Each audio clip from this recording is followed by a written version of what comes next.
We are now joined by UFC strawweight Randa Markos. Randa, thanks for joining us today. Hey, thanks for having me.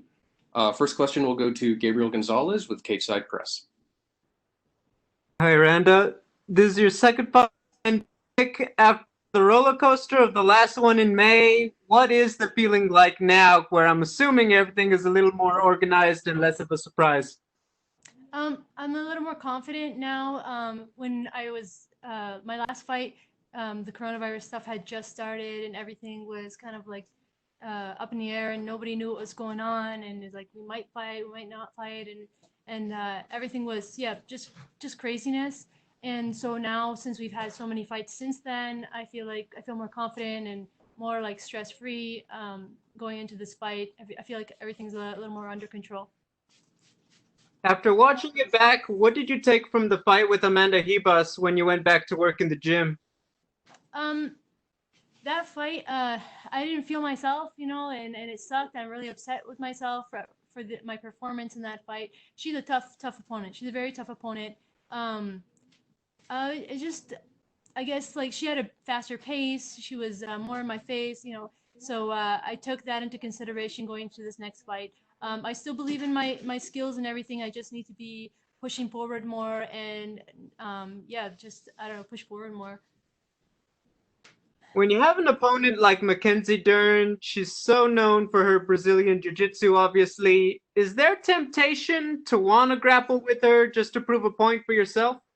Absolutely not. I like to be smart and like, when I find somebody who's got a strength somewhere, I like to take that away from them and take it to my game and what I'm strong at. So I'm not gonna, if it goes to the ground, I'm no stranger to the ground. I've been doing this for a very very long time. So I wouldn't be shocked and like not want to take it there. If it goes there, I'm ready for it. But I'm not gonna purposely try to go to the ground. Do you feel like she's evolved as a fighter since she's been in the UFC?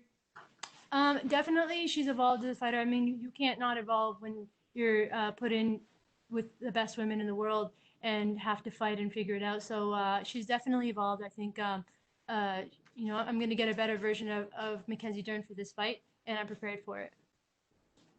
My final question, how does this fight play out in your mind when you've thought about it? Um, you can't be 100% with what you might see or whatever, but I think it might go 3 rounds. Might go to a decision, but you never know what can happen. It's the UFC, so we'll see. Thank you. Good luck. Thank you. We'll go next to Damon Martin with MMA Fighting. Your line is open. Miranda, let me ask first off with Mackenzie Dern, have you been impressed by what you've seen out of her so far in her UFC career? She's obviously, I think, 3-1. She's had some good wins. She had a tough fight with Amanda, opponent obviously you're familiar with. What have you thought of her fight so far? Um, Technique wise, like I don't think she's anything special. On the ground, obviously, she's been doing that a lot longer than most of us, and so I definitely respect her on the ground. But I think the thing I'm most impressed with is her ability to take a punch and keep coming at you, and that's one thing I'm going to be looking at is or what one thing that we've been working on is like the fact that she can get hit and keep coming forward. So that's one thing I'm impressed with. Well, of course, talking about Mackenzie, immediately we go to the jiu-jitsu. I know she's worked a lot on her striking. She started working with Jason Perillo for this camp. She showed it in the Hebus fight. She does have hands. I mean, obviously, she lost that fight, but, she didn't get knocked out. She had a strong fight there. But when you face an opponent with such a strong skill set in one area, on paper, you kind of got to imagine at some point she's going to try to take it down. She's going to try to go in that jiu-jitsu realm. Does that make it easier or harder when you face an opponent who is so strong in that one area where you kind of imagine that's where they want to fight? I find it easier to fight people who have a strength in one particular place because your camp becomes simpler and not so complex. Like fighting somebody like Amanda Hebes, it's like, okay, we got to be ready for everywhere. And for somebody like, Carla Esparza, we know she's going to take you to the ground. So we got to just focus on don't let her take you to the ground. And I think this is the same thing kind of with that fight going into the fight with Mackenzie Dern is she's going to want to take it to the ground. I'm sure she thinks she's better there than most of us. So and she's done it in most of her fights where she's wanted to take the fight to the ground, and coming off a submission in her last fight, we're expecting her to want to take it to the ground, but I'm not undermining her hands or her skills everywhere else. But I find it a lot easier when someone comes in with one strength somewhere in particular. When you came off the Ultimate Fighter, you kind of grew up in the UFC in a way. You've had almost all of your fights in the UFC. You have a lot of experience at this point against a lot of top-notch competition. Mackenzie's still very young in her career. She's still learning, and I don't know, from the Hebus fight to the Cyphers fight, did we learn that much more about her? How much does experience play a part? That you have had to face adversity, that you have had to fight out of tough positions, and fight out of things when things don't go right, whereas we haven't seen that much from her just because she is so young in her career. I think that's a huge benefit that I have coming into this fight. I do have a lot of experience. I fought most of the girls in top 10, so I fought some of the best, so and most of the best. So I have that coming into this fight, and the ups and downs and all of the all of the things I've learned through every single fight. I always learn something. I always take something from every single fight. So yeah, that's definitely a huge benefit going into this fight. And not having so many fights can either be a good thing or a bad thing, because when you start overthinking, having too many fights, overthinking kind of plays against you. And when you're new and fresh, it could help you in a way. So you can't base somebody's skill off of that. A lot of things are mental, and that's what I learned along the way. And last question, of course, Randa, the focus is your fight. I don't want to take away from that, but a big main event on this card, Colby Covington against Tyron Woodley. I got to ask your opinion or prediction. How do you see that one playing out? I think it's a great fight, and I'm gonna have to go with Kobe Covington this fight. I think it's not gonna go the distance, but yeah, sorry to Tyron Woodley, but I'm thinking that Kobe Covington is gonna win this fight. Thank you, Randa. No problem. We'll go next to Jeffrey Harris with 411 Mania MMA. Good afternoon, Randa. Thanks for joining us today. Hey, no problem. We are coming up on the 6th anniversary of your UFC debut, so that's over. So when you first came into the UFC, women's MMA was still fairly new to the promotion. So can you speak at all about, what this journey has been like for you, becoming a UFC fighter, a veteran, and now you're fighting on ESPN, and what that experience is like from your perspective?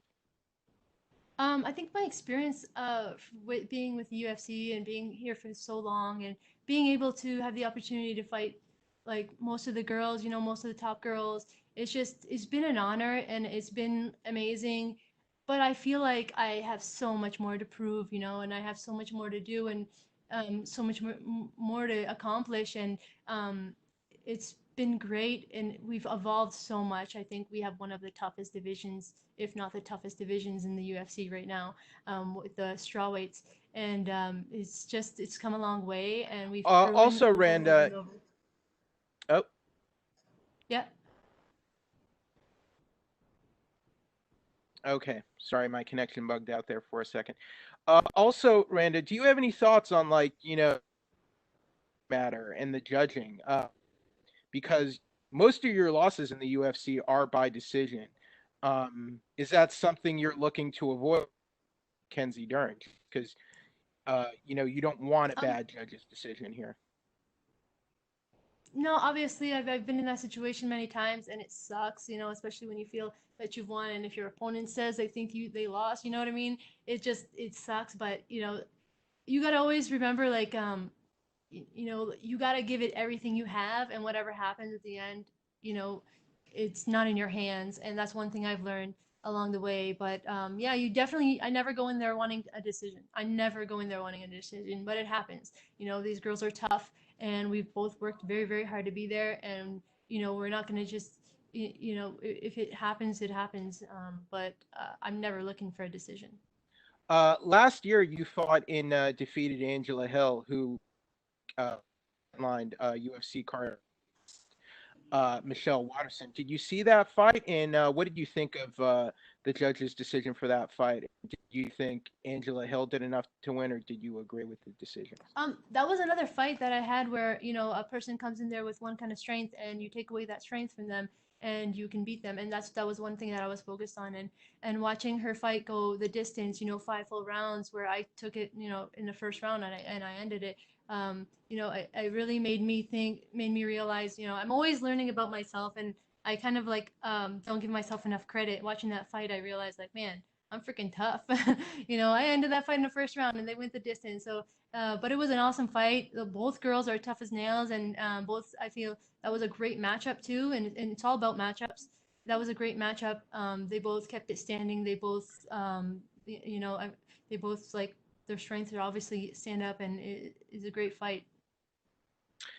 One thing, MMA, I think this is a great sport for ups and for underdogs. Would you say you're the underdog going in against Mackenzie Dern, and do you think that gives a good platform for you for this fight?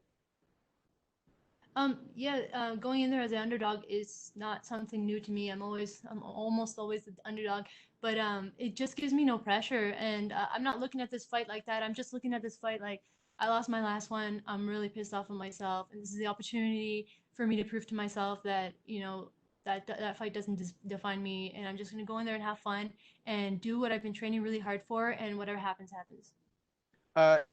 Time, Randa, and best of luck for this matchup. Thank you. We'll go next to Mike Bond with USA Today. Your line is open.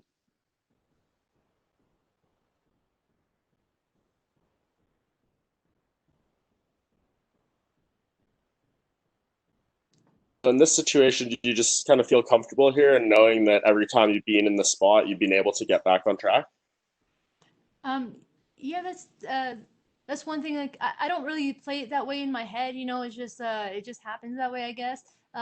Where it's like when I have a loss, I kind of like brings me back to stop overthinking, start focusing on what you're good at, and go in there and be the best at what you're good at.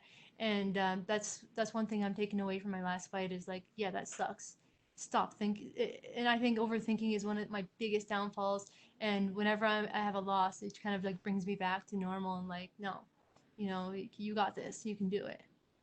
What's the mindset on the flip side of that when you get a win? Because we haven't seen you put two together in the UFC yet either. I think coming off a win, I think like I want to keep it that way. Like I just put so much pressure on myself. I start, overthinking and trying to do better than I did before, and just trying to work hard, but overthinking, and just I don't know how to like fix that. I'm trying my best. I think having more faith in what I'm good at, and just, yeah, like just believing in my skills and not having to overdo it. Just have fun. It's something I've lost, I feel, along the way, and I just need to find it again. Awesome, Miranda. Thank you. Best of luck. Thank you.